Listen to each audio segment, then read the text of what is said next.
Naranasan mo na yun, Chad, na nabinat o nabinit, ano pa tawag dito, umunat. Tapos, Oo, naranasan ko po. Naranasan ko na po. mga ilang beses. Siguro mga 6, 5, ganun po. Nakakailang pelikula ka na ba? Marami na po. Marami na po eh. Teka muna, Yung bakit? iba po kasi, Oh, sorry. Go ahead. marami na po. Pero yung iba, hindi naman po nadadala.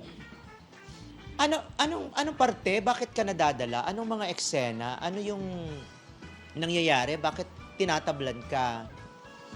Kasi yung, halimbawa, yung partner mo is parang palaban din naman po siya. Parang okay siya sa eksena namin. Parang ganun. Nadadala po ako minsan eh. Lalo pag parang mawawala sa isip mo na nasa eksena ka pala. Hindi mo alam. Nasa pelikula pala. Yun po, minsan nadadala po ako dun eh.